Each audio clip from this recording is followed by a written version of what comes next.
এদিকে গভীর রাতে শিক্ষার্থীরা 24 ঘন্টার আলটিমেটাম দিয়েছিল। ডক্টর ইউনূস এখন কি সিদ্ধান্ত দিলেন? সারাদিন বড় রাজপথ উত্তাল, সমন্বয়ক সার্জিস হাসনাত আতঙ্কে আছেন। এইসবে কপাল খুলে শেখ হাসিনার, কারণ ডক্টর ইউনূসের উপর ভয়ঙ্কর প্রভাব পড়েছে।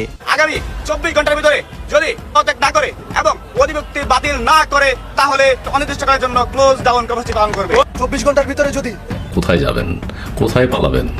যদি এখন হাসনাত আব্দুল্লাহ সবাইকে রাজুতে আসতে বলেন, তাহলে 5-7 জন সমন্বয়ক যদি রাজুতে একসাথ হয় এবং তারা যেটা চাবেন, যেই দাবি উত্থাপন করবেন, ওই 7 কলেজকে সেটাই করতে হবে। পদ্মাপারে উদ্গ্রীব হয়ে বসে আছেন এবং ভয়ে ঠকঠক করে কাঁপছেন ইউনূস মিয়া।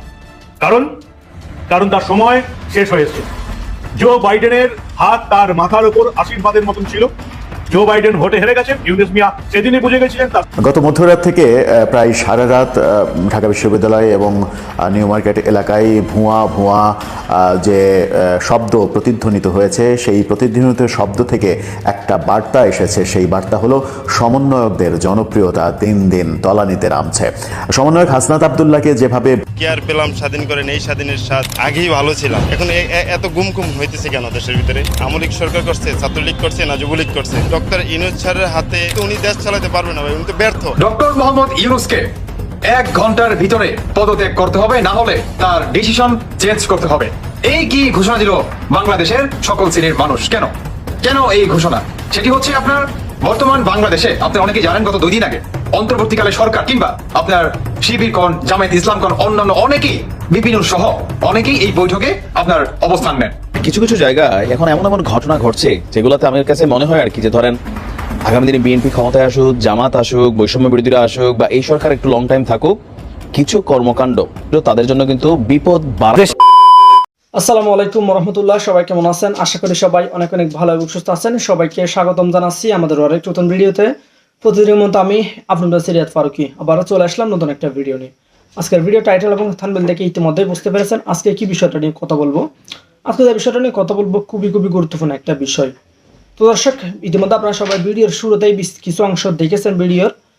একটু পরে আমরা ভিডিওর বাকি অংশগুলো দেখবো। তার আগে আপনাদের ছোট একটি অনুরোধ জানিয়ে রাখতে চাই, যারা আমাদের ফারুকি অনলাইন ইউটিউব চ্যানেলটিতে এখন আছেন, প্লিজ দয়া করে আমাদের চ্যানেল সাবস্ক্রাইব করে সাথে থাকবেন। আর বেশি কথা বাড়াচ্ছি না, আমরা ভিডিওর বাকি অংশগুলো একটু দেখে আসি। আসলে এটাই একটা স্বভাব, আমাদের স্বভাব হচ্ছে যে আমরা কখনো কোনো মানুষকে স্মরণে রাখতে পারি না। যারা দেশের জন্য লড়াই করে, সংগ্রাম করে, তাদেরকে আমরা একটুতেই বিভিন্ন জায়গায় বিতর্কিত করে ফেলি।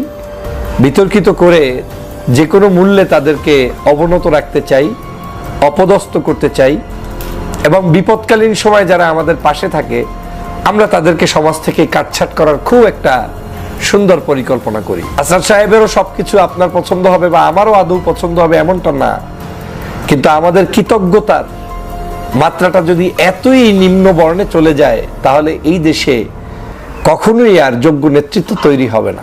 গতকালকের গভীর রাতে হঠাৎ করে 7 কলেজ এবং ঢাকা বিশ্ববিদ্যালয়ের ছাত্রদের মধ্যে উত্তেজনা ছড়িয়ে পড়ে। এই উত্তেজনা নিবারণ করতে সেখানে উপস্থিত হন বৈষম্য বিরোধী ছাত্র আন্দোলনের বর্তমান আহ্বায়ক হাসনাত আব্দুল্লাহ। আমরা দেখেছি হাসনাত আব্দুল্লাহকে অত্যন্ত সাহসিকতার সাথে ছাত্র ভাইদের কাছে সেখানে গিয়ে দুই পক্ষকেই এই ধরনের সংঘাত কিংবা রাতের বেলার একে অপরের সাথে তুমুলভাবে ঝগড়ায় লিপ্ত হওয়া কিংবা ধাওয়া পাল্টা দেওয়াকে থামানোর জন্য তিনি গিয়েছেন। তার সাথে আর কয়েকজন সাহসী যোদ্ধা সেখানে গিয়েছেন। আমি আন্তরিকভাবে এটাকে সাধুবাদ জানাই। বাংলাদেশের প্রেক্ষাপটে এরকম একটি পরিস্থিতিতে নিশ্চয়ই অনেক নেতারাই দেখবেন সময়ের সুযোগ খুঁজে পালানোর চেষ্টা করবে, কিন্তু এই বৈষম্য বিরোধী আন্দোলনের সংগ্রামী যে আহ্বায়ক রয়েছেন তিনি সেখানে নির্দ্বিধায় বুক উঁচিয়ে গিয়ে উপস্থিত হয়েছেন। তার ব্যক্তিগত জীবন নিয়ে, রাজনৈতিক কর্মকাণ্ড নিয়ে, কিংবা তার সদালাপী মনোভাব কিংবা তার আচরণ নিয়ে কারো না কারো আনন্দ থাকতে পারে, আবার কারো না কারো বিরক্তও থাকতে পারে, সেটা ভিন্ন আলোচনা। যে কোনো ব্যক্তি রাজনীতি করতে আসলে তাকে নিয়ে সমালোচনা থাকবে, আলোচনা থাকবে, এটাই স্বাভাবিক। 1 ঘন্টার ভিতরে পদত্যাগ করতে হবে, না হলে তার ডিসিশন চেঞ্জ করতে হবে। এই কি ঘোষণা দিল বাংলাদেশের সকল শ্রেণীর মানুষ? কেন কেন এই ঘোষণা? সেটি হচ্ছে আপনার বর্তমান বাংলাদেশে আপনার অনেকেই জানেন গত 2 দিন আগে অন্তর্বর্তীকালে সরকার কিংবা আপনার শিবির কোন জামায়াত ইসলাম কোন অন্যান্য অনেকেই বিপিন সহ অনেকেই এই বৈঠকে আপনার অবস্থান নেন এখন, এবং সেই বৈঠকে মাধ্যমে তারা জাতীয় একটি সরকারের আভাস দেন জাতির উদ্দেশ্যে যে বাংলাদেশে ইন্ডিয়ার মতো ভারতের মতো দেশকে দমন করার জন্য এবং তাদেরকে উচিত শিক্ষা দেওয়ার জন্য জাতীয় একটি সরকার অত্যন্ত গুরুত্বপূর্ণ বাংলাদেশে। বেশ ভালো কথা, কিন্তু এই জাতীয় সরকারে কে কে আছে বা কে নাই আমি সেই প্রসঙ্গে কথা বলবো, কিংবা আপনার মির্জা ফখরুল সাহেব কিংবা বাংলাদেশের জনগণ কেন ডক্টর ইউনূসের আসলে তার প্রতি এত ক্ষিপ্ত হয়ে গেলেন। সেই কারণ হচ্ছে দর্শক বন্ধুরা, প্রথমত তারা জাতীয় যে সরকার গঠনের নামে মানে আহ্বান জানাচ্ছে এবং সেই ঘোষণাটাতে দিছে, এটার ভিতরে আগেই বলি কে থাকছে কে থাকছে না। সেটি হচ্ছে নাম্বার 1 আওয়ামী লীগ তো থাকছে না, নাম্বার 2 বিএনপি থাকছে না। তাহলে থাকছে কে এই জাতীয় সরকার গঠনে? থাকছে জামায়াত ইসলাম, জামাত শিবির সমন্বয়ক দল এবং বিপিনের দল। ভাই এগুলো ভাবা যায়? এগুলো ভাবা যায়? বাংলাদেশের যেই 2টা দলের মাধ্যমে, যেই 2টা দলের হাত ধরে আপনার বাংলাদেশের স্বাধীনতা আইছে, সেই স্বাধীনতা মুখী যে 2টা দল, এই 2টা দলকেই তারা এই জাতীয় সরকারের আন্ডারে রাখে নাই। আমাদের বাংলাদেশের জাতি কি এই জাতীয় সরকার মেনে নিবে? আমার প্রশ্ন আপনাদের কাছে, আপনারা কি এটা মেনে নিবেন? যেখানে আওয়ামী লীগের 40% মানুষ আপনার নাই, মানে আওয়ামী লীগ নাই এবং বিএনপি নাই, এই 2টা দল ব্যতীত বাংলাদেশে কিভাবে আপনার নতুন একটা জাতীয় সরকার তারা গঠন করার দুঃসাহস তারা দেখাতে পারে, এটা আমার ভাষায় আসে না। ডক্টর মোহাম্মদ ইউনূস শুরু থেকেই তিনি মনে করেন একই কথা বলে আসতেছে যে আমি সমন্বয়কদের মাধ্যমে এই চেয়ারে বসছি, সমন্বয়কদের কথায় আমি এই পদক্ষেপ নিচ্ছি এবং আমি এই দায়িত্বটি নিয়েছি, এবং সমন্বয়করা যদি বলে আমি সেটাই করব। সমন্বয়কদের বাইরে আমি কোনো রাজনৈতিক দল কিংবা কোনো ফেস আমি চিনি না। অনলি তিনি, মানে তার মুখের কথা, তিনি কেসরা পোলাপানের আপনার মতেই আসার খাবে।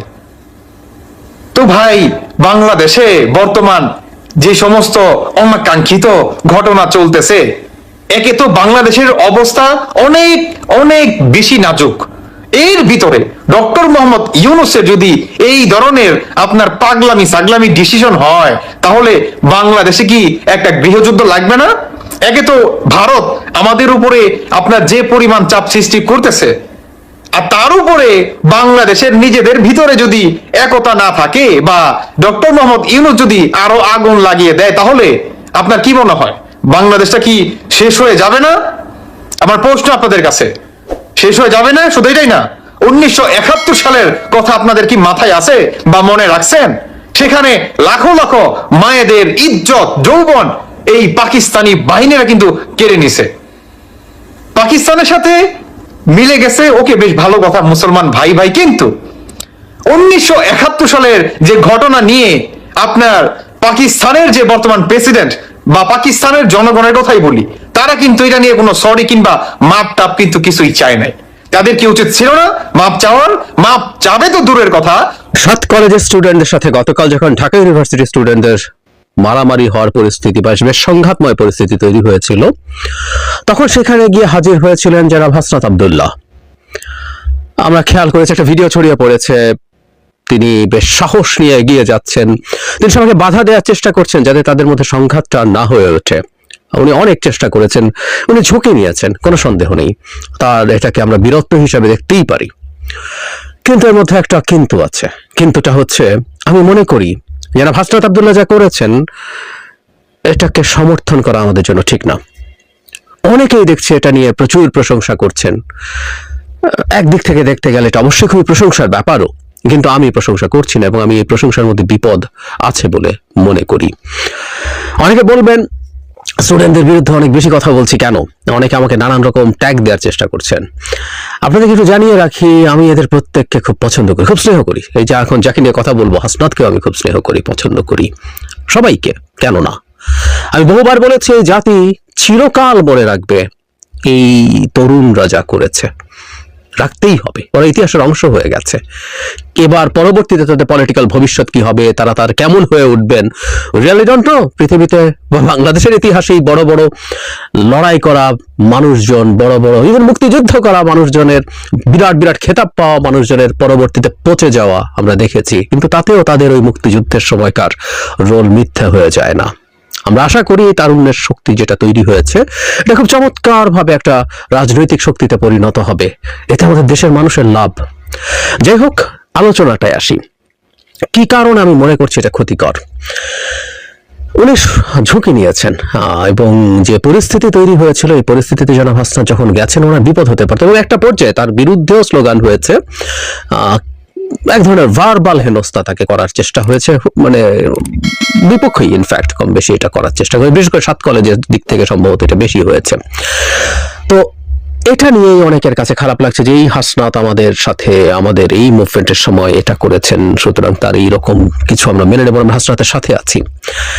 আমরা আসলে হাসনাতের সাথে আছি, আমরা যারা ওই স্টুডেন্ট যারা ওখানে ছিল তাদের সাথেও আছি, আমরা সবার সাথে আছি, সবার সাথে আছি। কিন্তু হাসনাত যে ভুলটা করেছেন, এই ভুলটার কথা আমি হাসনাতকে আমার সাথে একটা টক শোতে, আমরা খালেদ মহিউদ্দিন ঠিকানায় গেছেন, আমি হাসনাতের সাথে একটা টক শোতে ছিলাম, আমি ওখানে অন রেকর্ড, সেজন্য আমি এর মধ্যে লুকোছাপার কিছু, আমি অন রেকর্ড হাসনাতের সামনে বলেছিলাম যে আপনারা যখন বিভিন্ন জায়গায় সমস্যা সমাধানের জন্য গিয়ে হাজির হন, তখন এই সরকারের ব্যর্থতাকে চোখে আঙ্গুল দিয়ে দেখিয়ে দেয়।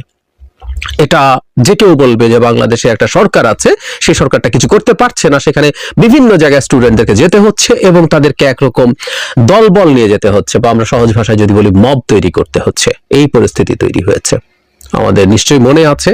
ওটার পরও আমি বেশ এটাকে নেগেটিভলি দেখেছিলাম। সেটা হচ্ছে আনসাররা যখন, সোকল্ড আনসাররা, মানে এর মধ্যে নাকি ভেতরে ভেতরে অনেকেই আওয়ামী লীগের লোকজনও জড়িত ছিল, তারা একরকম সচিবালয় ঘেরাও করেছিল, তখন হাসনাতরা রীতিমতো আহ্বান করে ছাত্রদেরকে ডেকে এরকম তাদের উপরে বল প্রয়োগ করার চেষ্টা করেছিলেন। এগুলো এরকম আরো অনেকগুলো ঘটনা ঘটেছে, বিভিন্ন জায়গায় গিয়ে তারা হাজির হচ্ছেন। তাদের তো আসলে কোনো রাষ্ট্রীয় অথরিটি নেই, কোনো সরকারি অথরিটি নেই, সেই কারণেই আসলে এই প্রশ্নগুলো তৈরি হয়। যেমন গতকাল যে সমস্যাটা হলো, সেই সমস্যায় প্রয়োজনে সরকারের কেউ মাঠে আসতে পারতেন, ভালো হতো। এখানে যেহেতু আইন শৃঙ্খলা রক্ষার অবস্থা আছে, এখানে স্বরাষ্ট্র যিনি উপদেষ্টা আছেন তিনি যদি আসতেন। এটা শিক্ষা রিলেটেড প্রবলেম, শিক্ষা উপদেষ্টা তিনি বেশ বর্ষিয়ান এবং অসুস্থ মানুষ, তিনি না হয়েও যদি সরকারের অংশ ছাত্র প্রতিনিধিদের কেউ আসতো। আমরা আগে দেখেছি নাহিদ ইসলাম এই ধরনের কিছু সংকটে নিজে গেছেন। আমরা এই প্রবলেমটা সরকার হ্যান্ডেল করবে, আমাদের মূল আর্গুমেন্টের জায়গা হচ্ছে এটা। একটা রাষ্ট্রে এই ধরনের সংকট যখন হবে, সরকার হ্যান্ডেল করবে এবং সরকারের কোনো প্রতিনিধি। সুতরাং আমরা যাদের কথা বললাম, তারা না হয়তো কেউ সরকার যদি মনে করতো যে ছাত্র প্রতিনিধি, ছাত্র উপদেষ্টাদের কেউ গেলে তাদের সাথে ইন্টারাকশন ইজিয়ার হবে, বেটার হবে, তাহলে ছাত্র উপদেষ্টা যে কেউ, জনাব নাহিদ হোক, জনাব আসিফ হোক, জনাব মাহফুজ হোক, যে কোনো একজন ওখানে গিয়ে তাদের সাথে আলোচনা করার চেষ্টা করতে পারতেন, তাদেরকে নিবৃত্ত করার চেষ্টা করতে পারতেন। এটা সরকার করবে, এই জায়গাটা ইম্পর্টেন্ট। একটা স্টেটে একটা সরকার অ্যাসাইন্ড থাকে, তারা বেতন টেতন নেন রীতিমতো, আমরা টাকা দেই তাকে, পুষি, এভাবেই ব্যাপারটা। পুষি হচ্ছে আমাদের কথা সার্ভিস প্রোভাইড করার জন্য, এর মধ্যে নানা কিছু। গতকাল রাতে যে ঘটনাটা ঘটলো, এটা একটা সার্ভিস, সেটা হচ্ছে একটা আইন শৃঙ্খলার ভঙ্গুর হয়ে পড়া, ভাঙে পড়ার একটা পরিস্থিতি তৈরি হয়েছে। এখানে আইন শৃঙ্খলা রক্ষাকারী বাহিনী সহ আরো যাদের যাদের প্রয়োজন তারা সবাই এখানে সার্ভিস দেবেন, আমরা এটাই চেয়েছি। রাষ্ট্রের কাজ, সরকারের কাজ সরকার করবে। It's a very basic of a modern state. আমরা যখন এগুলো বাদ দিয়ে নিজেরা কিছু করতে যাই, নিশ্চিতভাবে জনাব হাসনাতের বীরত্ব সবাই দেখেছেন, প্রশংসা করেছেন, কিন্তু হাসনাত যখন এই কাজটা করে, হাসনাত আসলে একটা নাম, আমি হাসনাত এই ভিডিও হাসনাতের বিরুদ্ধে নয়, এই হাসনাত সম্পর্কে নয়, কিন্তু আমি প্রায় যেটা চেষ্টা করি এক একটা ফেনোমেনন ধরে সেটার ডিপ ইম্প্যাক্টটা কি সেটা নিয়ে আলোচনার চেষ্টা করি। মানে এবারও হয়তো আবার গালি খাবো, কিন্তু প্রসঙ্গত আনছি। গতকাল পরিমণিকে নিয়ে যখন আমি অনেক রাতেও একটা ভিডিও দিলাম, অনেকে এটা কেন জানো, আমি সর্বোচ্চ চেষ্টা করেছি এটা বোঝানোর জন্য যে এটা আসলে পরিমণিকে নিয়ে ভিডিও না, এটা আসলে একটা গণতান্ত্রিক রাষ্ট্র এবং গণতান্ত্রিক ব্যবস্থা কিভাবে কাজ করে সেটা নিয়ে ভিডিও। কিন্তু সামহাও আমি দেখলাম প্রত্যেকে জিনিসটা অনেকেই ধরতে পারছে না, বা ধরতে পেরেও সেটাকে সেভাবে অ্যাগ্রি করছেন না, যেহেতু তারা হার্ট হয়েছেন আমার কথায়, তারা সেটা প্রতিক্রিয়া দিয়েছেন। ঠিক একইভাবে এটা হাসনাত এই জায়গায় সার্জিস, হান্নান, যে কেউ একজন যদি যেত, নাসিরউদ্দিন পাটোয়ারি যদি যেত, আক্তার যদি যেত, যে কোনো একজন যদি যেত এবং এই চেষ্টা করতাম, আমি এটাকেও সমালোচনা করতাম। আমি মনে করি এই জিনিসগুলো, এই চর্চাটার মধ্যে আমাদের আস্তে আস্তে অভ্যস্ত হতে হবে। আমরা শুরুর দিকের কিছুদিনও যদি বেনিফিট অফ ডাউট দেই, আইন শৃঙ্খলা রক্ষাকারী বাহিনী ঠিকঠাক মতো কাজ করছিল না, আমাদের সরকারও ঠিকঠাক মতো বুঝে উঠতে পারছিল না, সবকিছু নিয়ন্ত্রণে আনতে পারছিল না, সেই পরিস্থিতিতে কিছু কিছু ক্ষেত্রে হয়েছে কেউ কেউ এটা বেনিফিট অফ ডাউট দেওয়ার চেষ্টা করতেই পারেন। কিন্তু পরবর্তীতে যেটা দাঁড়ালো, 6 মাস যখন হয়ে গেছে সরকারের, এগুলো সরকারকে আমরা নিয়ন্ত্রণ করতে দেখতে চাই। এবং এই ধরনের জায়গায় গিয়ে যখন এই ধরনের পরিস্থিতি ফেস করে, এটা বিপজ্জনকও হতে পারতো তার উপরে। অবশ্য কেউ কেউ বলবেন ওরা শেখ হাসিনার বিরুদ্ধে জীবনের ঝুঁকি নিয়ে দাঁড়িয়েছেন, এই ঝুঁকি তারা কেন নেবেন? আমার কাছে পাল্টা প্রশ্ন হচ্ছে, যখন ঝুঁকিটা নেওয়া প্রয়োজন তখন ঝুঁকিটা নেওয়া হোক। এই রাষ্ট্রের যদি জেনুইন আবার প্রয়োজন হয় তখন তারা এটা করবেন। এই জায়গাগুলোতে না যাওয়া ভালো। জনাব হাসনাতকে আমি সেই টকশোতে যেটা বলেছিলাম, আমি আবারও বলতে চাই, আমাদের সরকারকে ইনএফেক্টিভ দেখায় এমন কোনো কাজ আসলে কোনো দিক থেকে করা দরকার না, অনুচিত। কারণ এই সরকারের তীব্র সমালোচনা বিভিন্ন দিকে চলে। এই সমালোচনাগুলো পরবর্তীতে যেটা দাঁড়াবে, যারা আমাদের বিরুদ্ধে কাজ করতে চায়, করছে, তাদের কাছে এগুলো অস্ত্র তুলে দেওয়া হয় যে বাংলাদেশে এখনো মব তৈরি হচ্ছে, বাংলাদেশে এখনো সরকার কিছু পারছে না, ওখানে গিয়ে বাংলাদেশের রাজধানী ঢাকা জুড়ে ফের অশান্তি। এবার অশান্তি হচ্ছে ছাত্রদের মধ্যে। 7টা কলেজের ছাত্র বনাম ঢাকা বিশ্ববিদ্যালয়। 7টা কলেজের যে ছাত্র আছে তাদের যে দাবি, সে মূলত দাবি সেটা হচ্ছে 5টা দাবি আছে। এই 5টা দাবি নিয়ে তারা গিয়েছিলেন উপাচার্য, তার সঙ্গে দেখা করতে, তারপরে শিক্ষা উপদেষ্টা তার সঙ্গে দেখা করতে, এবং প্রক্টর তার সঙ্গে কথা বলতে। তাদের সঙ্গে চূড়ান্ত খারাপ ব্যবহার করা হয়। সেই খারাপ ব্যবহারের পরিপ্রেক্ষিতে কালকে দুপুরের পর থেকে পুরো ঢাকার একদম গভীর রাত পর্যন্ত পুরো ঢাকা জুড়ে একেবারে ছাত্রদের সংঘর্ষ। আর এই যাদের মধ্যে সংঘর্ষ হচ্ছে না, এরা কিন্তু একসময় কিন্তু এই বৈষম্য বিরোধী ছাত্র আন্দোলনের মধ্যে যোগাযোগ ছিল। তারাই কিন্তু ভিড় জমিয়েছিলেন, যত এই যে আমরা তুমি কে আমি কে রাজাকার, তারাই কিন্তু করেছিল। আমি বহুদিন আগেই বলেছিলাম যে এরা নিজেদের মধ্যেই মারপিট করবে, একটা দিন আসবে দেখবেন। সেখানে এই ছাত্রদের সামলাতে গিয়ে হাসনাত আব্দুল্লাহ, যিনি ল্যাংড়োটা সমন্বয়ক, তিনি কালকে হেনস্থা হয়েছেন। তা সব ভিডিও তো দেওয়া যায় না, আমি টুকরো কিছু ছবি আপনাদের এখানে জুড়ে দিচ্ছি। ছবি অনেক কিছু বলে দেয়, আমার মুখের কথার থেকে ছবি কিন্তু অনেক কিছু বলে দেয়। আচ্ছা, প্রথমে বলে দিই ওদের কি কি দাবি। আর এই 5টা দাবি যদি পূর্ণ না হয়, তাহলে আজকে সকাল থেকে যেমন ঢাকা অবরুদ্ধ হয়ে গেছে, এই অবরুদ্ধ যতদিন না পর্যন্ত মিটমাট হয় ততদিন ঢাকা শহর অবরুদ্ধ থাকবে।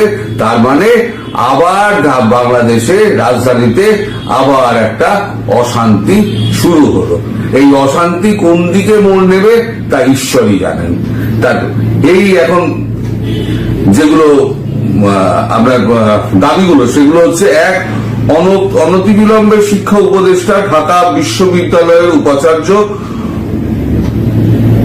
সহ উপাচার্য, প্রক্টরের পদত্যাগ, স্বরাষ্ট্র উপদেষ্টা, ডিএমপি কমিশনার ও নিউ মার্কেট থানার ওসির পদত্যাগ, 7 কলেজের অন্তর্ভুক্তি বাতিল করে কলেজগুলোকে পৃথক করে 7টি স্বায়ত্তশাসিত বিশ্ববিদ্যালয় ঘোষণা, আহত সকল শিক্ষার্থীর বিনামূল্যে সর্বোচ্চ চিকিৎসা নিশ্চিতকরণ, ঢাকা বিশ্ববিদ্যালয়কে বরাদ্দকৃত ঢাকা কলেজের জমি ফেরত দিতে হবে।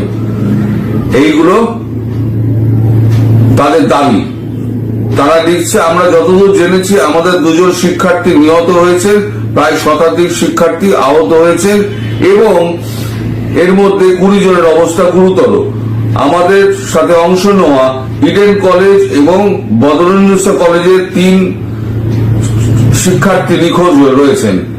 এই 2 জন শিক্ষার্থী নিহত হয়েছেন, এর কিন্তু এখনো পর্যন্ত কোনো সরকারিভাবে কোন রকম পাওয়া যায়নি, আপনার নিশ্চিতকরণ পাওয়া যায়নি, বা নিশ্চিত সরকারিভাবে কিছু বলা হয়নি যে এরা নিহত হয়েছেন, বা কোনো সোশ্যাল মিডিয়াও দেখাচ্ছে না। তবে এই সরকার এখন আবার একটা বিপদের মধ্যে পড়ল। এই সরকারের অবস্থা কিন্তু খুব খারাপ। এই সরকার নিজেই বুঝতে পারছে যে দীর্ঘদিন আর এই ক্ষমতায় টিকে থাকা যাবে না, এবার ছেড়ে ছুড়ে দিয়ে পালাতে হবে। আমি এবার আস্তে আস্তে আপনাদের ভিডিওগুলো দেখাচ্ছি, যে ভিডিওগুলো দেখলে আপনারা বুঝতে পারবেন অশান্তিটা কোন পর্যায়ে পৌঁছেছে।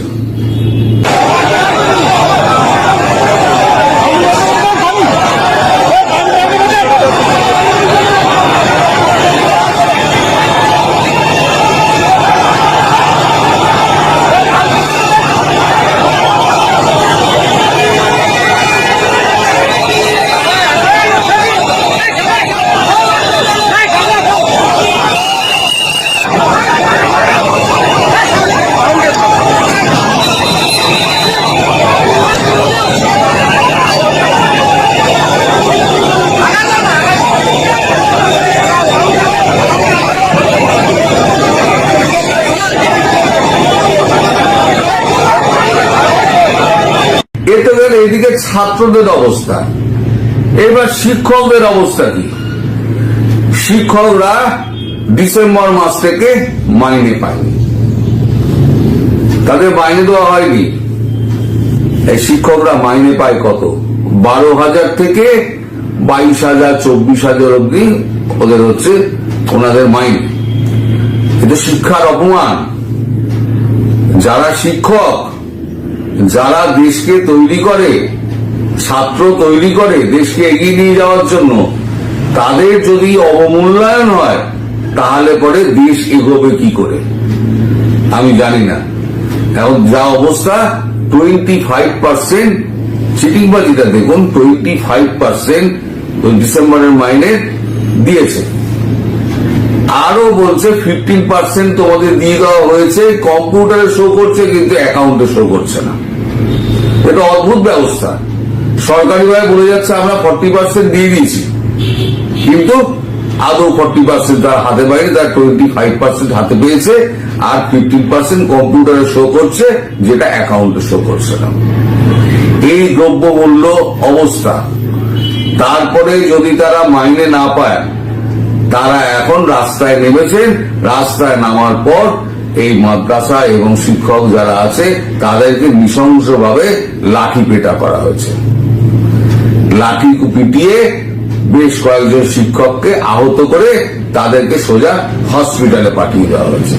এইটা হচ্ছে আমাদের শান্তি পুরস্কার প্রাপ্ত, নোবেল প্রাপ্ত ইউনূস সরকারের এটা হচ্ছে ব্যভিচার। এবার আপনারা বলবেন যে ইউনূস সরকার আর কতদিন টিকবে? আমি বলছি খুব বেশি দিন টিকবে না। আজকে ইউএস প্রেসিডেন্ট তার টুইটারে এক্স হ্যান্ডেলে একটা হুমকি দিয়েছেন।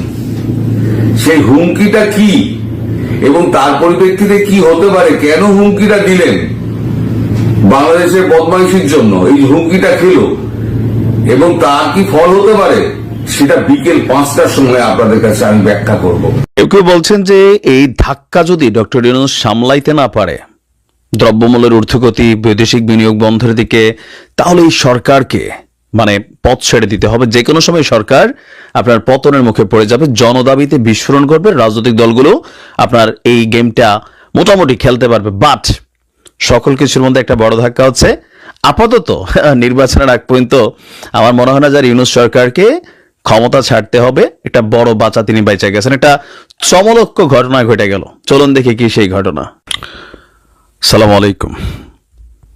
মার্কিন যুক্তরাষ্ট্রের রাষ্ট্র ক্ষমতায় ডোনাল্ড ট্রাম্প আসার পর থেকেই আগামী 3 মাসের জন্য বিশ্বজুড়ে যে আমেরিকা সরকার কর্তৃক যে ত্রাণ সহযোগিতা করা হতো সেটার উপর একটা নিষেধাজ্ঞা আরোপ করা হয়েছে, নিশ্চয় সকলে জানেন। তবে আমাদের প্রেস উইং বলছে, মানে শফিকুল সাহেব তিনি বলছেন যে বাংলাদেশের রোহিঙ্গা ইস্যুতে আমাদের যে অনুদান আসতো মার্কিন যুক্তরাষ্ট্র থেকে সেটা চলমান থাকবে, বাট এর বাহিরেও দাতা দেশ হিসাবে, বিশ্বের সবচেয়ে বড় দাতা দেশ হিসাবে বাংলাদেশকে গত 21, 22, 23, 24 বছরে প্রায় $200 কোটি কাছাকাছি কিন্তু সহযোগিতা করেছিল মার্কিন যুক্তরাষ্ট্র বিভিন্ন খাত, ইভেন আমাদের সামরিক খাতেও একটা বড় ধরনের অনুদান বা বিভিন্ন উপহার সামগ্রী কিন্তু মার্কিন যুক্তরাষ্ট্র দিত, সেগুলো সবকিছু বন্ধের পথে।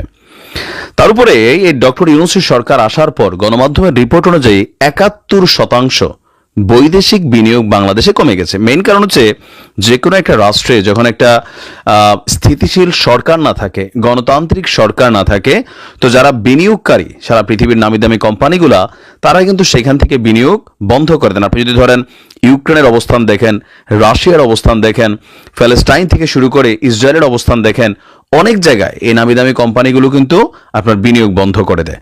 তো এই সকল কিছু মিলিয়ে একটা মহা চাপের মধ্যে আছে ইউনূস সরকার। এর মাঝখানে বাংলাদেশের আরেক সহযোগী পার্টনার ইউরোপীয় ইউনিয়ন। মার্কিন যুক্তরাষ্ট্র যেদিকে হাঁটে আমরা জানি তার পিছনে পিছনেই ইউরোপীয় ইউনিয়ন হাঁটে। তারা নামে একটা আলাদা সংস্থা হলেও বেসিক্যালি আমেরিকার সিদ্ধান্তে তারা প্রভাবিত হয়। তো এখন এই মুহূর্তে বাংলাদেশের জন্য ইউরোপীয় ইউনিয়ন কোন পথে হাঁটবে? তবে দিন শেষে ডক্টর মোহাম্মদ ইউনূসের জন্য একটা বড় ধরনের সুসংবাদই আমরা বলতে পারি, কারণ ইউরোপীয় ইউনিয়নের যিনি ইউরোপীয় কমিশনের যিনি প্রেসিডেন্ট আছেন উর্সুলা ভন ডার লেয়েন, তিনি একটা খোলা চিঠি পাঠিয়েছেন ডক্টর মোহাম্মদ ইউনূসকে। আর এই চিঠির যদি পরিভাষাটা আমরা মোটা দাগে বলি যে আপনি কোনো টেনশন করেন না, আমরা আপনার সাথে আছি। বাংলাদেশের সঙ্গে চলমান যে সহযোগিতা ইউরোপীয় ইউনিয়নের বিভিন্ন রাষ্ট্রগুলোর, এই সহযোগিতা অব্যাহত রাখার আগ্রহ প্রকাশ করেছে ইউরোপীয় ইউনিয়ন। আর এই ইউরোপীয় কমিশনের president Ursula von der Leyen তিনি আপনার একটা খোলা চিঠি পাঠিয়েছেন আমাদের সরকারকে। আর এই তথ্য জানিয়েছে কে? প্রধান উপদেষ্টার প্রেস উইং থেকে পাঠানো এক বিবৃতিতে এই তথ্য আপনার সামনে এলো। তিনি বলছেন যে বাংলাদেশের সঙ্গে চলমান সহযোগিতা অব্যাহত এবং নতুন অংশীদারিত্ব যেই তৈরির সম্ভাবনা আছে সেটা ইউরোপীয় ইউনিয়ন মূল্যায়ন করছে। তন্মধ্যে একটি সম্ভাব্য ব্যাপক অংশীদারিত্ব এবং সহযোগিতা চুক্তি সইয়ের বিষয়েও এখানে আলোচনা হয়েছে। আর আরো একটা পজিটিভ দিক হচ্ছে বাংলাদেশ থেকে গেল 17-18 বছর যে পরিমাণ টাকা পাচার হয়েছে সেই টাকাগুলো আওয়ামী লীগের বিভিন্ন নেতা এমপি কর্মী, পাশাপাশি প্রশাসনে থাকা আমলা কামলা, মানে যারাই আছে বাংলাদেশ থেকে বা বিভিন্ন ব্যবসায়ীরা যে টাকাগুলা ইউরোপীয় দেশগুলোতে আপনার পাচার করে দিয়েছে, সেই টাকাগুলোকে উদ্ধারেও ডক্টর মোহাম্মদ ইউনূসের সরকারকে সর্বোচ্চ সহযোগিতার আশ্বাস দিয়েছে ইউরোপীয় ইউনিয়ন। আর আমাদের পররাষ্ট্র উপদেষ্টা তিনি আপনার ইউরোপীয় ইউনিয়নের যিনি কি বলা হয় যে আপনার একজন আছেন আপনার ভাইস প্রেসিডেন্ট নিকোলা বিয়ার, তার সাথে এক বৈঠকে তিনি এই সহযোগিতা চেয়েছেন। কিন্তু এই বক্তব্যগুলোর মধ্যে অনেকগুলো আছে সুশীল টাইপের বক্তব্য। সুশীল টাইপ বলে তো যেমন ধরেন তারা বলছে যে তারা সহযোগিতা করবে, কিন্তু পাচার হওয়ার টাকাগুলো দিয়া ইউরোপের বিভিন্ন নামি দামি বিলাসবহুল আবাসিক এলাকা এগুলা কিন্তু গড়ে তুলছে সারা পৃথিবী থেকে, শুধু বাংলাদেশ থেকে পাচারও না, সারা পৃথিবী থেকে পাচারের টাকাগুলো ওই দেশগুলোতে যায়। তারা বিনিময়ে নাগরিকত্ব দেয়, ব্যবসায়িক ভিসা দেয়, আপনার পরিবারকে ভিসা দেয়। তো এই সকল কিছুর মধ্যে দিয়া তাদের দেশের মধ্যে এই যে চোরাই টাকা যাচ্ছে তারা জানে না, অবশ্যই জানে। তাদের ইন্টেলিজেন্স, তারপর হচ্ছে যে ফিনান্সিয়াল ইন্টেলিজেন্স যেই সেক্টরগুলো আছে তারা কিন্তু যথেষ্ট সতর্ক, বাট তারপরেও কেন এই টাকাগুলা ঢুকানোর সময় ঢুকতে দিচ্ছে? অস্বাভাবিক ট্রানজ্যাকশন। আমরা যারা একটু ভালো দেশগুলোতে বসবাস করি, আপনার অ্যাকাউন্ট থেকে আপনি যদি একটা অপরিচিত অ্যাকাউন্টেও সামান্য কিছু লেনদেন একটু 19-20 হয়, তাহলে দেখবেন যে আপনার কাছে ব্যাংক থেকে ফোন আসে, মেসেজ আসে।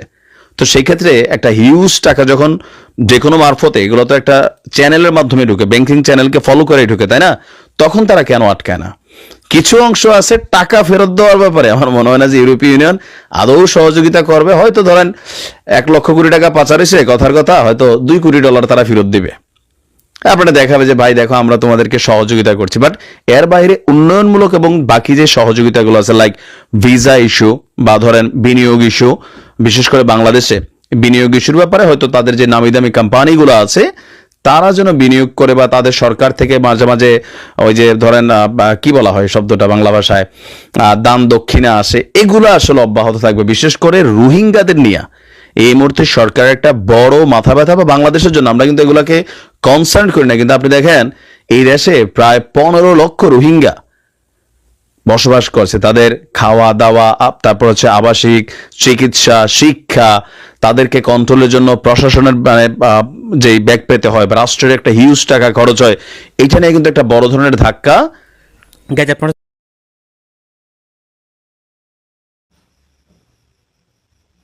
প্রিয় দর্শক, এই বিষয়টা নিয়ে আপনার মতামত জানতে চাই, কমেন্ট সেকশনে জানাতে ভুলবেন না। আমাদের চ্যানেলে নতুন থাকলে চ্যানেল সাবস্ক্রাইব করে সাথে থাকবেন। এই বিষয়টা নিয়ে আপনার প্রতিক্রিয়া দ্রুত কমেন্টে জানিয়ে ফেলুন। দেখা হবে না কোনো ভিডিওতে। ভালো থাকবেন, সুস্থ থাকবেন। আল্লাহ হাফেজ।